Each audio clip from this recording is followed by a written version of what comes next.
Welcome to SV6 news. సమగ్ర సమాచార వారిది నేను మీ సతీష్. ఇవాళ ఈవినింగ్ న్యూస్ లోని ముఖ్యాంశాలను తెలుసుకునే ప్రయత్నం చేద్దాం. ముఖ్యంగా దిశ పేపర్ ఓపెన్ చేస్తే మనకి ఫస్ట్ వార్త, కవిత అరెస్ట్, పాస్ ఛార్జీల పెంపునకు నిరసనగా జాగృతి ఆందోళన, వెంటనే తగ్గించాలని డిమాండ్, బస్ భవన్ ముట్టడికి యత్నం, ఎమ్మెల్సీ సహా జాగృతి నాయకులు అరెస్ట్. సో బస్ భవన్ ముట్టడికి కవిత జాగృతి పార్టీ యత్నించింది. ఈ సందర్భంగా కవిత అరెస్ట్ అయ్యారు. సో తెలంగాణ ఆర్టీసీ విద్యార్థులు జనరల్ బస్ పాస్ ఛార్జీలను పెంచడాన్ని నిరసిస్తూ ఇవాళ తెలంగాణ జాగృతి అధ్యక్షురాలు ఎమ్మెల్సీ కవిత ఆధ్వర్యంలో బస్ భవన్ ముట్టడికి యత్నించారు. భారీ సంఖ్యలో కార్యకర్తలతో కలిసి కవిత బైఠాయించడంతో ఒక్కసారిగా ఉద్రిక్తత నెలకొంది. దీంతో పోలీసులు ఎమ్మెల్సీలతో పాటు కార్యకర్తలను అరెస్ట్ చేశారు. ఈ సందర్భంగా కవిత మాట్లాడుతూ ఆర్టీసీ పెంచిన ధరను వెంటనే ఉపసంహరించుకోవాలని డిమాండ్ చేశారు. విద్యార్థులు చిరుద్యోగులపై తీవ్రంగా ఆర్థిక భారం పడుతుందని, బస్ పాస్ ధరలను పెంచి ప్రజలపై గుదిబండను మోపారని మండిపడ్డారు. ప్రజలను దోచుకోవడానికి ప్రభుత్వం అలవాటు పడిందన్నారు. కాగా కవితను తొలుతూ చాంద్రాయణగుట్ట పిఎస్కు తరలించిన పోలీసులు అనంతరం కంచన్ బాగ్ స్టేషన్కు తీసుకువెళ్తున్నట్లు చెప్పారు. ఎక్కడికి తీసుకువెళ్తున్నారో పోలీసులు స్పష్టంగా చెప్పడం లేదని జాగృతి కార్యకర్తలు ఆగ్రహం వ్యక్తం చేశారు. ఇక అంతకుముందు బీఆర్ఎస్వి నేతలు బస్ భవన్ ఎదుట మెరుపు ధర్నాకు దిగారు. రాష్ట్ర అధ్యక్షుడు గెల్లి శ్రీనివాస్ యాదవ్ ఆధ్వర్యంలో నిరసన ఉధృతకు దారితీసింది. బీఆర్ఎస్వి శ్రేణులు, బీఆర్ఎస్వి అధ్యక్షుడు సహా పలువురిని పోలీసులు అదుపులోకి తీసుకున్నారు. ఆర్టీసీ బస్ ఛార్జీలు పెంచడం వల్ల పేద విద్యార్థులు ఒక్కొక్కరిపై 250 నుంచి 350 రూపాయల వరకు భారం పడుతోందన్నారు. ఇది విషయం. సో బస్ పాస్ ఛార్జీలు ఒక్కసారిగా పెరగడంతో తీవ్ర నిరసనలు వ్యక్తమవుతున్నాయి. అందులోనూ ముఖ్యంగా జాగృతి ఆధ్వర్యంలోనూ అలాగే బీఆర్ఎస్వి ఆధ్వర్యంలో కూడా నిరసనలు వ్యక్తమయ్యాయి. ఈ సందర్భంగా జాగృతి అధ్యక్షురాలు కవితను అరెస్ట్ చేశారు. బస్ పాస్ ఛార్జీలు పెంచడం వల్ల నిరుపేదలపైన అలాగే మధ్యతరగతి వారిపైన ఎక్కువ భారం పడుతుందని, వారికి ఇబ్బంది కలుగుతుందని చెప్పేసి ఆమె వ్యాఖ్యానించారు.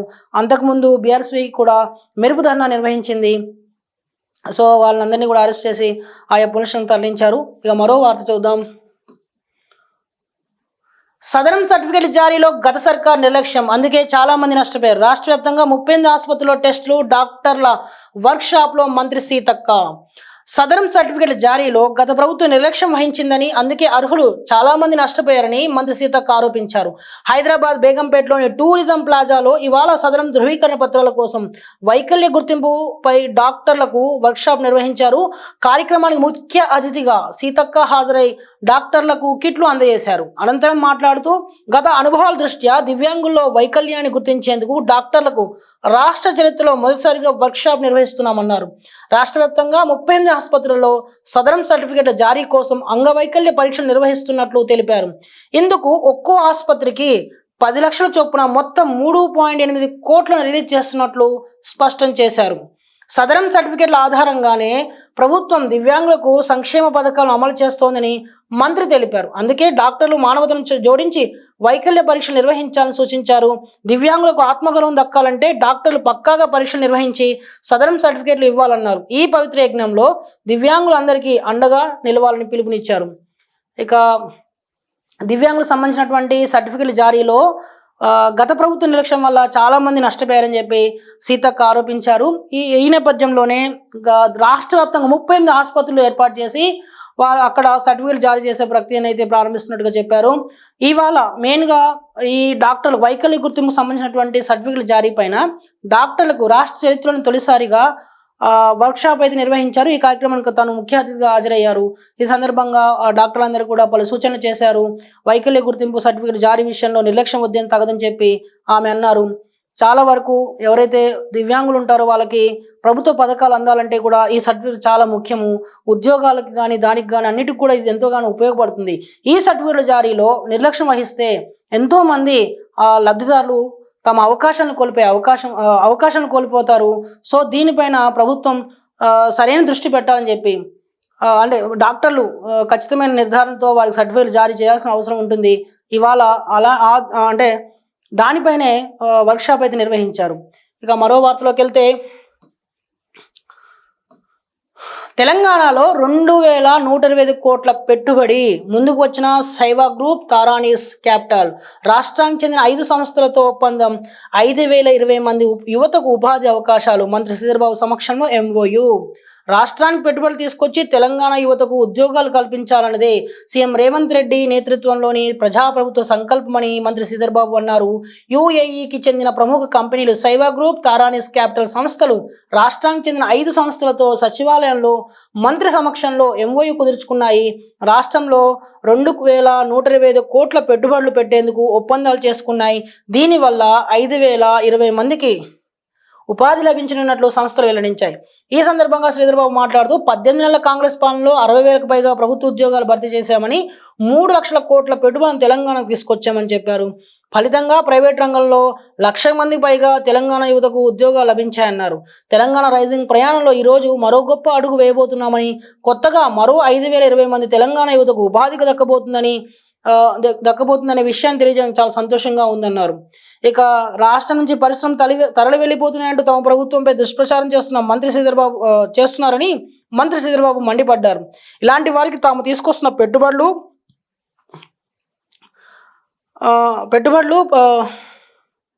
ఉద్యోగాలు కనిపించడం లేదా ఒక్కసారి ఆలోచించాలని తెలంగాణ ప్రజలను కోరారు. రాబోయే 3 ఏళ్లలో Biotech, AI, data centre, defence, energy, fintech, public sectors తదితర రంగాల్లో మరో 24,000 కోట్ల పెట్టుబడి పెట్టేందుకు సైవా గ్రూప్, టారానిస్ క్యాపిటల్ సంసిద్ధత వ్యక్తం చేశాయని వెల్లడించారు. ఈ 2 కంపెనీలు రాబోయే 3 ఏళ్లలో బయోటెక్ రంగంలో తినుబండారాల్లో చక్కెర శాతాన్ని తగ్గించడం, యాంటీ డయాబెటిక్ ఫుడ్ మేనేజ్మెంట్ ప్రొడక్ట్స్పై ప్రత్యేక దృష్టి సారించనున్నాయని చెప్పారు. సో ఇక మరో వార్తలోకి వెళ్తే, మరోసారి కేసీఆర్ హరీష్ రావు భేటీ, కాళేశ్వరం కమిషన్ విచారణపై చర్చ, రేపు హాజరు కానున్న గులాబీ బాస్. బీఆర్ఎస్ అధినేత మాజీ సీఎం కేసీఆర్తో మాజీ మంత్రి ఎమ్మెల్యే హరీష్ రావు వరుసగా 2వ రోజు భేటీ అయ్యారు. ఇవాళ మధ్యాహ్నం ఎర్రవెల్లిలోని ఫామ్ హౌస్ కు నాయకులతో కలిసి వెళ్లారు. కాళేశ్వరం కమిషన్ విచారణకు బుధవారం కేసీఆర్ హాజరు కానున్న నేపథ్యంలో వీరి భేటీ హాట్ టాపిక్ గా మారింది. కాగా సోమవారం కాళేశ్వరం కమిషన్ ఎదుట హాజరైన అనంతరం హరీష్ రావు నేరుగా ఎర్రవెల్లికి చేరుకుని కేసీఆర్తో సుదీర్ఘంగా భేటీ అయి విచారణ తీరుపై వివరించినట్లు తెలిసింది. ఈ క్రమంలోనే కేసీఆర్ కమిషన్ ఎదుట హాజరవుతారా, హాజరైతే ఏం సమాధానాలు చెబుతారు అనే విషయాలపై సర్వత్రా ఉత్కంఠ నెలకొంది. సో కాళేశ్వరం కమిషన్ ఎదురుగా రేపు మాజీ సీఎం కేసీఆర్ హాజరు కానున్నారు. ఈ నేపథ్యంలో ఆయన వరుసగా 2వ రోజు కూడా హరీష్ రావుతో భేటీ అయ్యారు. కమిషన్ ముందు వచ్చే ప్రశ్నలు ఏమై ఉండొచ్చు, లేకపోతే తాను చెప్పాల్సిన సమాధానం ఏమై ఉండొచ్చు, రకరకాల అంశాలపై వీరిద్దరు కూడా చర్చించినట్టుగా తెలుస్తోంది. పూర్తిగా అంటే ప్రభుత్వం అంటే ఏవైతే ఆరోపణలు వస్తున్నాయో ఆరోపణలకు ఏ విధంగా సమాధానం చెప్పాలనే దానిపై ఇద్దరు కూడా సుదీర్ఘంగా చర్చించినట్లుగా మనకు తెలుస్తుంది. ఇవాళ మధ్యాహ్నం ఎర్రవెల్లి ఫామ్ హౌస్కి వెళ్ళిన హరీష్ రావు అక్కడే కేసీఆర్తో చాలాసేపు భేటీ అయ్యి తదితర అంశాలపై అంటే కాళేశ్వరం కమిషన్ సంబంధించినటువంటి ప్రశ్నలపై కూడా ఇద్దరు చర్చించినట్టుగా తెలుస్తుంది. సో ప్రస్తుతానికైతే ఇది ఉత్కంఠభరితంగా ఉంది. రేపటి కమిషన్ ఎదుట హాజరయ్యే ఎపిసోడ్ ఎలా ఉండన్నది చాలా రాష్ట్ర వ్యాప్తంగా ఉత్కంఠను కలిగిస్తుంది. ఇక నాంపల్లి కోర్టుకు ప్రభాకర్ రావు ప్రొక్లైమ్డ్ అఫెండర్ నోటీసుల నేపథ్యంలో జడ్జి లేకపోవడంతో వెనుదిరిగిన ఎస్ఐబి మాజీ చీఫ్. ఫోన్ ట్యాపింగ్ కేసులో ప్రధాన నిందితుడిగా ఉన్న ఎస్ఐబి మాజీ చీఫ్ ప్రభాకర్ రావు ఇవాళ నాంపల్లి కోర్టులో హాజరయ్యారు. గతంలో ఆయన ప్రొక్లైమ్డ్ అఫెండర్గా ప్రకటించేందుకు కోర్టు నోటీసు జారీ చేసింది. ఈ అంశంలో ఈ నెల 20 లోపు హాజరు కాకపోతే ప్రకటిత నేరస్తుడిగా ఖరారు చేయనున్నట్లు న్యాయస్థానం నోటీసులో పేర్కొన్నది. ఈ నేపథ్యంలో ప్రభాకర్ రావు రాగా జడ్జి అందుబాటులోకి లేకపోవడంతో తిరిగి వెళ్లిపోయారు. ఫోన్ ట్యాపింగ్ కేసులో అమెరికా పారిపోయిన నేపథ్యంలో నాంపల్లి కోర్టు నోటీసులు ఇచ్చిన సంగతి తెలిసిందే. అయితే మొన్నే రాష్ట్రానికి వచ్చిన ప్రభాకర్ రావు నిన్న సిఎస్ ఎదుట విచారణకు హాజరయ్యారు. సో ప్రభాకర్ రావు ఈరోజు నాంపల్లి కోర్టుకి అయితే వెళ్ళారు. అయితే అక్కడ జడ్జి లేకపోవడంతో తిరిగి వచ్చేసినట్టుగా మనకు తెలుస్తుంది.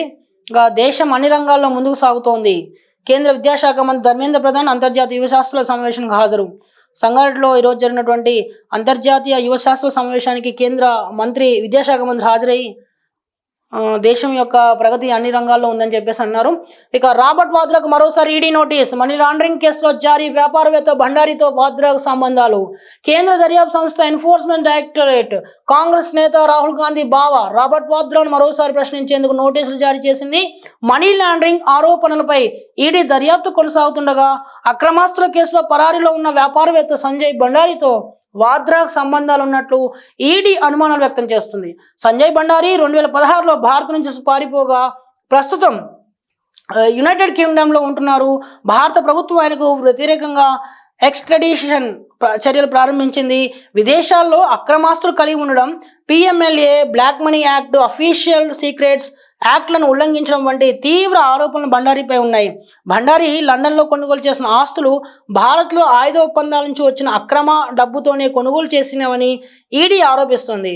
300 కోట్లకు పైగా షెల్ కంపెనీల ద్వారా మనీ లాండరింగ్ చేసి ఆస్తులుగా మలిచినట్లు అధికారులు పేర్కొన్నారు. భండారీని భారత్ రప్పించే ప్రయత్నాలు. యూపీఏ హయాంలో భండారీ వాద్రా మధ్య ఆర్థిక లావాదేవీలు జరిగినట్లుగా ఆరోపణలు ఉన్నాయి. 2023లో దాఖలైన సప్లిమెంటరీ ఛార్జ్ షీట్లో భండారీని వాద్రాకు సన్నిహితుడిగా పేర్కొంటూ ఆయన చెల్లింపుల వల్ల వాద్రాకు లాభం చేకూరని తెలిపింది. భారత ప్రభుత్వం అభ్యర్థన మేరకు భండారీని అప్పగించేందుకు సంబంధించిన వెస్ట్ మినిస్టర్ కోర్టు 2022లో అనుకూలంగా తీర్పిచ్చింది. కానీ యూకే హోంశాఖ ఆమోదించిన ఆ ఉత్తర్వును భండారీ హైకోర్టులో సవాల్ చేయగా న్యాయ పరిధిలో కొనసాగుతుంది. ఈ క్రమంలోనే మరిన్ని ఆధారాలతో కేసులో పురోగతి సాధించాలని ఈడీ ప్రయత్నాలు చేస్తుంది. సో రాబర్ట్ వాద్రాకి అయితే ఈడీ నోటీసు ఇవ్వడం దేశ రాజకీయాలు అంటే కేంద్రం ఢిల్లీలో మరోసారి సంచలనంగా మారింది. సో V6 డీటెయిల్ చూద్దాం ఒకసారి. ఏముంది దీంట్లో? Fertility rate down. సంతానోత్పత్తి రేటు 2.1 నుంచి 1.9కి. ప్రపంచ జనాభాలో మనమే నెంబర్ 1. 142 కోట్లకు చేరిన పాపులేషన్. రాబోయే 40 ఏళ్లలో 170 కోట్లకు జనాభా. తర్వాత తగ్గుదల మొదలయ్యే అవకాశం. USO state of world population రిపోర్ట్లో వెల్లడి. సో జనాభాలో అయితే మనం ముందంజలో ఉన్నాం, కానీ ఫెర్టిలిటీ రేట్లో మాత్రం మనం తగ్గుదల ఉంది. 2.1 నుంచి 1.9కి పడిపోయినట్టుగా మనకి ఐక్యరాజ్య సమితి నిర్వహించినటువంటి state of world population report చెబుతుంది. ఇది కాస్త ఆందోళన కలిగించే అంశం. సంతానోత్పత్తి విషయంలో మన దేశ అంటే మన దగ్గర ఉన్నటువంటి మనకు ఈ రేటు తగ్గుదల అనేది దీర్ఘకాలంగా దీని పైన ఆందోళన కలిగించే అంశం అని చెప్పొచ్చు. సో ఇది చర్చకు దారితీస్తుంది. ఇక సోషల్ జస్టిస్ 3 పార్టీలో ప్రధాన చర్చ. ముందున్న కాంగ్రెస్ పార్టీ మంత్రి పదవుల్లో అస్తమే బడుగుల నేస్తం. 68% పార్టీ పదవులు ఎస్సీ, ఎస్టీ, బీసీ, మైనార్టీలకే. మాటలకే పరిమితమైన బీజేపీ, ఆచరణలో పెట్టని బీఆర్ఎస్. సో సామాజిక న్యాయం విషయంపై అంశంలో కాంగ్రెస్ పార్టీ ముందంజలో ఉందని చెప్పేసి వార్తా కథనం చెప్తుంది. అట్టడుగు వర్గాలకు ప్రాధాన్యం అన్ని పార్టీలు చేస్తున్న జపం. అయితే ఆచరణలో మాత్రం అందరికన్నా ముందున్నది కాంగ్రెస్ పార్టీ మాత్రమేనని మొన్నటి మంత్రివర్గ విస్తరణలో నిన్నటి పీసీసీ కార్యవర్గంలో రుజువైంది. కేబినెట్ విస్తరణలో 3కి అవకాశం దక్కగా అందులో వాగ్ది శ్రీహరి బీసీ సామాజిక వర్గానికి చెందినవారు కాగా, గడ్డం వివేక్ వెంకటస్వామి ఎస్సీ అంటే మాలా అడ్లూరు లక్ష్మణ్ కుమార్ ఎస్సీ మాదిగా వర్గానికి చెందినవారు. డిప్యూటీ స్పీకర్గా ఎంపికైన రామచంద్ర నాయక్ ఎస్టీ లంబాడ వర్గానికి చెందినవారు. ఈసారి అగ్రవర్ణాలకు అవకాశం ఇవ్వకుండా ఎస్సీ ఎస్టీ బీసీలకు పదవులు కేటాయించడం అన్ని ప్రధాన పార్టీలను చర్చనీయాంశంగా మారింది. పీసీసీ ఉపాధ్యక్షులు, ప్రధాన కార్యదర్శుల పదవులలో సామాజిక న్యాయానికి, మహిళలకు అధిక ప్రాధాన్యం దక్కింది. 27 మంది ఉపాధ్యక్షుల్లో బీసీలకు 8, ఎస్టీలకు 5, ఎస్సీలకు 5, ఎస్టీలకు 2, ముస్లింలకు 3 పదవులు ఇచ్చారు. 69 ప్రధాన కార్యదర్శి పదవులలో బీసీలకు అత్యధికంగా 26, ఎస్టీలకు 9, ఎస్టీలకు 4, ముస్లింలకు 8 పదవులు ఇచ్చారు. 2023 అసెంబ్లీ ఎన్నికల ముందు బీజేపీ బీసీ ముఖ్యమంత్రి నినాదాన్ని లేవనెత్తింది. హోంశాఖ మంత్రి అమిత్ షా రాష్ట్రానికి ఎన్నికల ప్రచారం కోసం వచ్చారు. సూర్యాపేట సభలో మాట్లాడుతూ బీజేపీ రాష్ట్రంలో అధికారంలోకి వస్తే బీసీ ముఖ్యమంత్రి చేస్తామని ప్రకటించారు. బీజేపీ స్టేట్ చీఫ్గా ఉన్న బీసీ నేత బండి సంజయ్ కుమార్ని పదవి నుంచి తప్పించిన హాట్ టాపిక్గా మారింది. కేంద్ర మంత్రి కిషన్ రెడ్డి పార్టీ అధ్యక్ష బాధ్యతలు అప్పగించారు. బీసీ వర్గాల నుంచి వ్యతిరేకత వస్తుందని భావించి ఆయన కేంద్ర హోంశాఖ సహాయ మంత్రి పదవిని ఇచ్చారు. ఎమ్మెల్సీ ఎన్నికల్లో రెడ్డి సామాజిక వర్గానికి చెందిన వారికి ప్రాధాన్యం ఇవ్వడం గమనార్హం. ఇదిలా ఉండగా బీజేపీ రాష్ట్ర అధ్యక్ష పదవిని బీసీలు కేటాయిస్తారని ప్రచారం జరిగింది. అయితే అది కూడా పెండింగ్లో పెట్టడం గమనార్హం. ఇక కులగణన సరిగ్గా జరగలేదని గొంతు చించుకుంటున్న బీఆర్ఎస్ 5 వర్గాలకు పెద్దగా చేసిందేమీ లేదనే వాదన బలంగా వినిపిస్తోంది. దళిత ముఖ్యమంత్రిని చేస్తానని ప్రకటించిన కేసీఆర్ 10 ఏళ్లు తానే సీఎంగా ఉన్నారు తప్ప ఆ సామాజిక వర్గానికి అవకాశం ఇవ్వలేదు. ఇక ఉప ముఖ్యమంత్రిగా రాజయ్య, కడియం శ్రీహరి అవకాశం ఇచ్చిన ఎక్కువ కాలం వారు ఆ పదవిలో కొనసాగలేదు. మొదటి సీఎంగా బాధ్యతలు చేపట్టిన 2014లో మహిళా మంత్రులు లేకుండా 5 ఏళ్ల పదవీ కాలం పూర్తి చేశారనే విమర్శలు ఉన్నాయి. పార్టీ పదవుల కేటాయింపుల్లోనూ సామాజిక న్యాయం పాటించలేదు. 2018 తర్వాత పార్టీ రాష్ట్ర కమిటీ మనుగడలో లేదు. సో ఇది వీళ్ళ సంగతి అంటూ సోషల్ జస్టిస్ అంశంపై కాంగ్రెస్ ముందంజలో ఉందని చెప్పి బీఆర్ఎస్, కమలం పార్టీలు మాత్రం వెనుకంజలో ఉన్నాయని, బీఆర్ఎస్ ఇంకా వెనుకబడిందని చెప్పి ఈ కథనం తెలుపుతుంది మనకి. ఇక తిరుమల కొండలో అగ్ని ప్రమాదం. శిలాతోరణం శ్రీవారి పాదాల వద్ద చెలరేని మంటలు, అదుపులో తీసుకొచ్చిన ఫైర్ సిబ్బంది. తిరుమల కొండల్లో అగ్ని ప్రమాదం జరిగింది. శిలాతోరణం శ్రీవారి పాదాల దగ్గర అడవిలో ఒక్కసారిగా మంటలు చెలరేగాయి. సమాచారం అందుకున్న అగ్నిమాపక సిబ్బంది స్పాట్కు చేరుకుని 2 ఫైర్ ఇంజన్లతో మంటలు అదుపులోకి తీసుకొచ్చారు. అయితే ప్రమాదానికి గల కారణాలు తెలియాల్సి ఉంది. ఇక ₹1 అవినీతి జరగలే. 11 ఏళ్ల పాలనలో 11 ఏళ్లలో ఏ రాజకీయ పార్టీ కూడా ఆరోపణలు చేయలే. పేదోడికి అండగా మోదీ సర్కార్ 4వ అతిపెద్ద ఆర్థిక వ్యవస్థగా భారత్. విజయవాడలో కేంద్ర మంత్రి కిషన్ రెడ్డి. సో 11 ఏళ్ల మోదీ పాలనలో ₹1 కూడా అవినీతి జరగలేదని ఆరోపణలు ప్రధాన పార్టీలు ఏవి కూడా ఆరోపణలు చేయలేదని చెప్పేసి ఆయన అంటున్నారు. పేదల పక్షపాతంగా పార్టీ ఉందని చెప్పేసి 4వ అతిపెద్ద ఆర్థిక వ్యవస్థగా భారత్ నిర్మాణం జరుగుతుందని చెప్పి ఆయన వ్యాఖ్యానించారు. విజయవాడలో ఈరోజు పర్యటించారు ఆయన. ఇక విద్యుత్ ఉద్యోగులకు కోటి ఇన్సూరెన్స్. అయితే విద్యుత్ శాఖ ఉద్యోగులకు ₹1 ఇన్సూరెన్స్ ఇచ్చేందుకు ఎస్బీఐతో రాష్ట్ర ప్రభుత్వం ఒప్పందం చేసుకుంది. డిప్యూటీ సీఎం బట్టి విక్రమార్క సమక్షంలో ఈ ఎంఓయు జరిగింది. ఈ సందర్భంగా బట్టి మాట్లాడుతూ కాంగ్రెస్ ప్రభుత్వం న్యూ ఎనర్జీ పాలసీ తీసుకొచ్చింది. రాష్ట్రానికి పెట్టుబడులు పెరుగుతున్నాయి. 2029-30 వరకు 20,000 మెగావాట్ల గ్రీన్ ఎనర్జీ లక్ష్యంగా పనిచేస్తున్నాం. తెలంగాణ అభివృద్ధిలో విద్యుత్ శాఖే మొదటి అడుగై ఉండాలి. ఇందులో పనిచేసే ప్రతి వ్యక్తి లైన్మెన్ నుంచి మినిస్టర్ వరకు అందరూ కీలక పాత్ర వహించాలి. రాష్ట్రానికి కావాల్సిన ఎనర్జీని ఉత్పత్తి చేసేందుకు కలిసికట్టుగా పనిచేయాలని చెప్పి ఆయన వ్యాఖ్యానించారు. సో ఒక మంచి నిర్ణయం తీసుకుందని చెప్పాలి. విద్యుత్ ఉద్యోగులకు ₹1 ఇన్సూరెన్స్ ఇచ్చేందుకు ఎస్బీఐతో ఇవాళ రాష్ట్ర ప్రభుత్వం ఒప్పందం చేసుకుంది.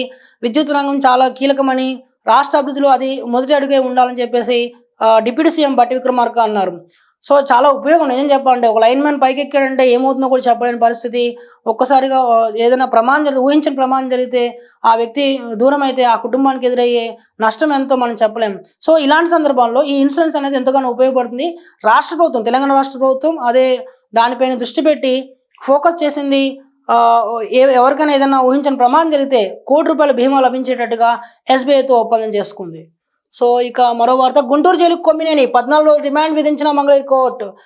టీవీ డిబేట్లో అసభ్య వ్యాఖ్యల కేసులో అరెస్ట్ అయిన జర్నలిస్ట్ ఏపీ ప్రెస్ అకాడమీ మాజీ చైర్మన్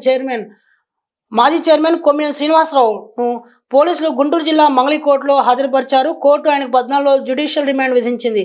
అనంతరం గుంటూరు జిల్లా జైలుకు కొమ్మినేని తరలించారు. కాగా ఈ కేసులో శ్రీనివాసరావు నిన్న హైదరాబాద్లో తూళ్లూరు పోలీసులు అరెస్ట్ చేసిన విషయం తెలిసిందే. సో అమరావతి విషయంపై జరిగిన ఒక డిబేట్లో అమరావతిని వేశ్యల రాజధాని అంటూ వ్యాఖ్యానించిన విషయం తెలిసిందే. ప్రముఖ ఛానల్ జరిగిన డిబేట్లో.